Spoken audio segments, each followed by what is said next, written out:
there. This is Anonymous Tea, where we spill the tea anonymously. Hello, hello, hello, everyone. Hello, YouTubers. We're going to get right into it. Season 2 of The White Lotus season finale came on tonight, and it was explosive. I was at the edge of my seat. There were some surprises, so we're just going to get into it. The least surprising were the gays dying, you guys. I mean, that was like predictable, right?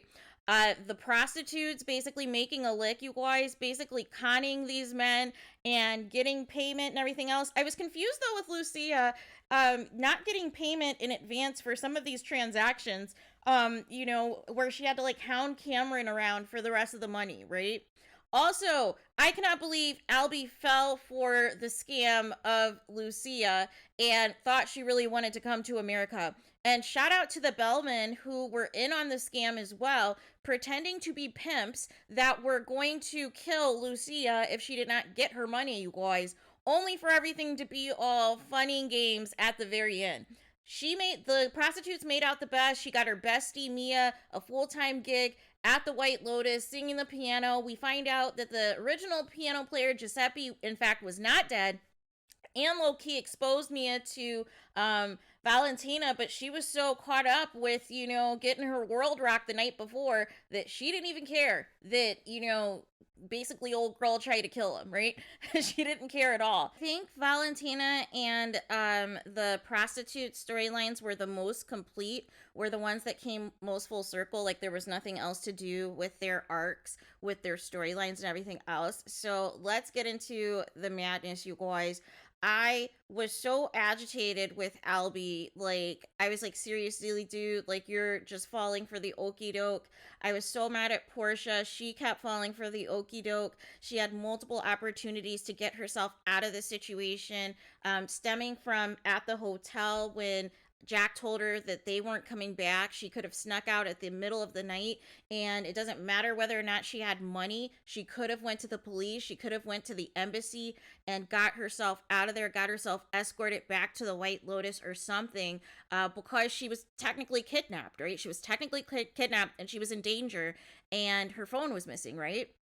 Then she had another opportunity when she went out with Jack the next day, and he said that he was going to go to the restroom and get her a drink or whatever, and then she was able to call her boss Tanya, and that's when they conspired and realized in the 11th hour that danger is about to happen. And I would have ran off with the phone and tried to get to the authorities ASAP. Another opportunity also was when she was walking towards the car with Jack. She didn't have to get in the car with him, right? And then she gets in the car and asks him if he slept with his uncle, you guys. And he like locks the door and is like pissed off or whatever, and then just randomly drops her off, you guys, in the middle of the night, in the middle of the road, and says that a nearby airport is a half hour away. And good luck, and don't say anything to anybody about what's taken place and everything else. And I'm just like, this dude is so shady, and he has no idea that he's about to go back with nothing as well. So there is that. I was not shocked, like I said, about the gays dying. However, the Tanya portion of the storyline I was shocked about, because it was just it was hilarious, and then it got sad, right? Because in the preview, it made it seem like she was waving off of the yacht as if she killed everybody and she survived. But that was manipulation, and I'm very upset about that, right? Because she was not on my list to die. And so basically what happened was she starts to piece together after talking to Portia that the gays somehow know her husband, and they're plotting to kill her. They're plotting to take her fortune and everything else. And it was funny because when she went to go tell the captain, and she's like explaining all these things, and at first he says he doesn't understand English, and then she kept saying the gays, the gays, the gays, and then at the very end he tells her he's gay, and I just started cracking up because I was like, this is hilarious. He's in on the scam too, right? And so basically it was so awkward because the rest of the time on the yacht, like as it was becoming to get darker and late at night, they were basically waiting, for Tanya to get killed. And that's why they brought the guy that she slept with, Nico, back.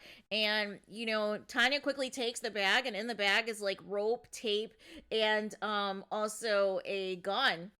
And so she runs and takes it, and then goes into one of the rooms and locks the door and everything else. And she's like so frantic, and she is so frazzled.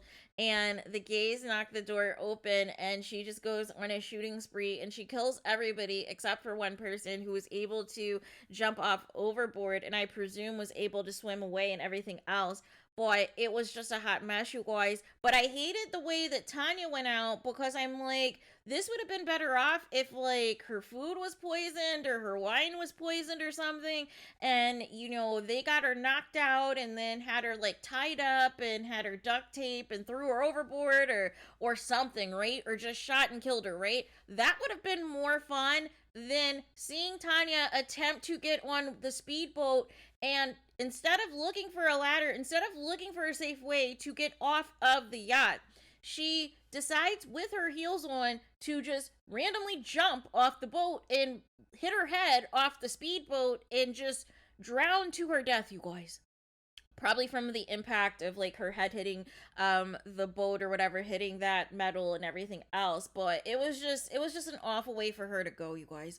It was an awful way for her to go. And then Portia and Albie seeing each other at the airport and finally exchanging numbers and confirming with each other that they both dealt with crazy people and they both got played and everything else, and basically got their time wasted by other people. And it's a memo to never, this is why your parents tell you never to talk to strangers, you guys, and never to lose your parents when you are on vacation with them, you guys, because you have no idea who you can end up with, right?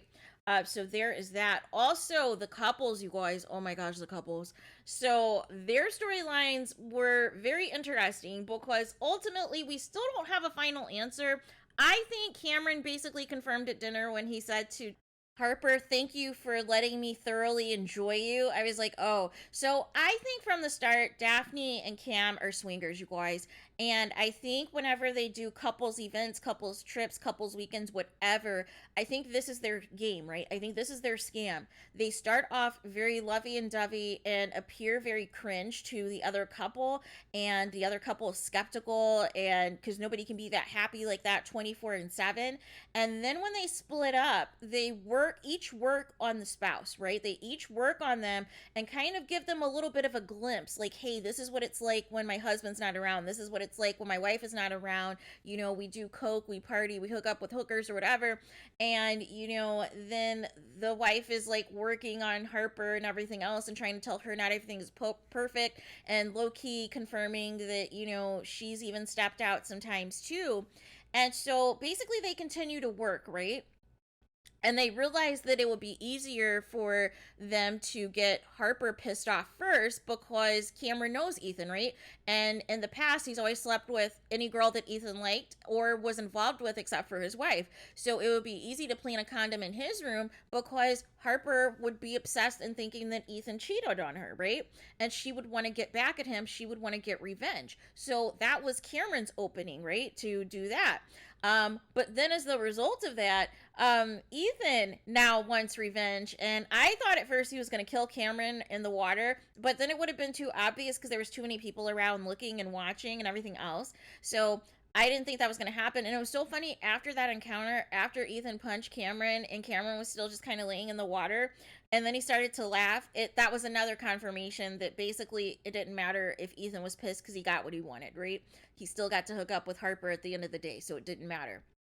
Then when Ethan goes to Daphne to explain to her that he thinks that their spouse is hooked up, she was so believable. I love that scene because it looked like she was very sad and very hurt and upset, but I knew deep down she knew that that was the plan all along, right? She knew that that was the plan all along. That's why she was just there unbothered, right? She knew what everybody was there to do, and that is why she lured Ethan to the cave, so that they could have sex and, vent out their frustrations. And she's probably going to be pregnant now with a half Asian kid, you guys, because I did not see a condom anywhere, right? I did not see a condom anywhere. And it would be funny also if Daphne is pregnant too with Cameron's baby, you guys, his first child, right? Like, make it make sense. And that was hilarious too when Daphne was FaceTiming the kids and they kept asking for daddy. And you see Cameron in the bathroom angrily flossing, you guys, is pissed off, wants no parts of these children, you guys. And in the 11th hour, literally puts on a smile, you guys, as he walks into the room to pretend with the kids, you guys. So I think he knows that the kids aren't his, but he also knows, this is what he gets for stepping out on his wife, right? This was her payback, right? But he knows those children aren't his, right? So there is that. So I think ultimately, I think as for season 3 goes, there has to be an investigation into Tanya's death. Like I said, I thought she was going to be there every season to tie everything in, to tie in with all of the guests at all the White Lotus locations.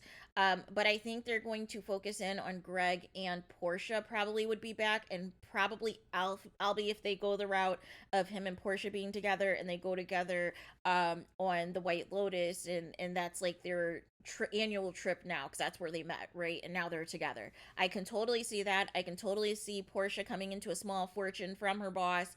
I can see also Greg thinking that he has access to all of Tanya's money, and I think there might be a slip up or something happens while he is at the White Lotus and he in fact no longer has the access to the money, or the police find out that he was the person responsible for orchestrating Tanya's murder.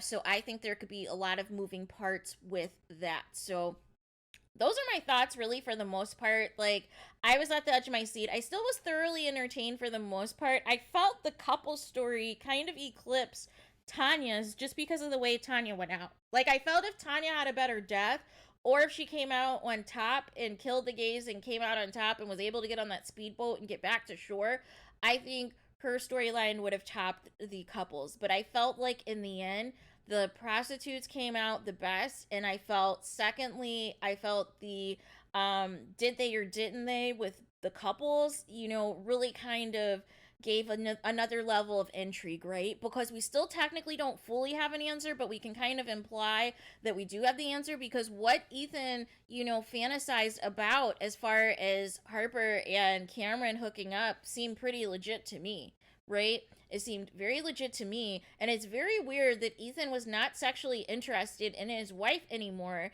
until Cameron got her, until Cameron got to hook up with her, and it pissed him off, and then he got out his revenge on whatever he did with Daphne in the cave, and then all of a sudden was hungry for his wife again, you guys.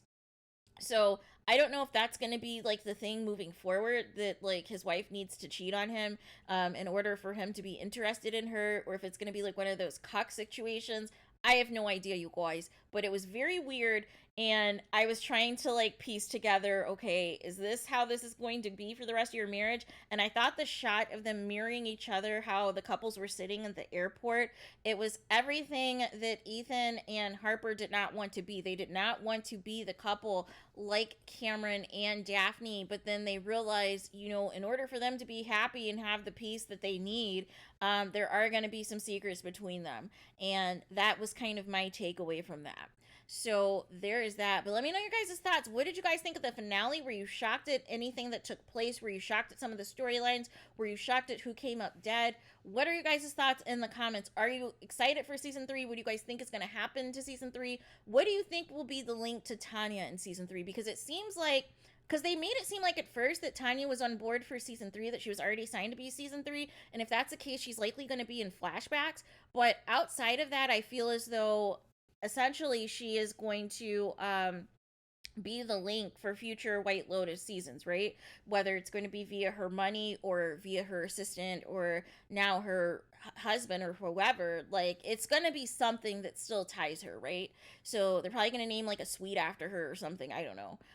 But there is that. So let me know your guys' thoughts in the comments. Please do not forget to like, comment, and subscribe. Hit the notification bell so you're notified the moment I post new content on my channel. And with that being said, I'll talk to you guys again very soon.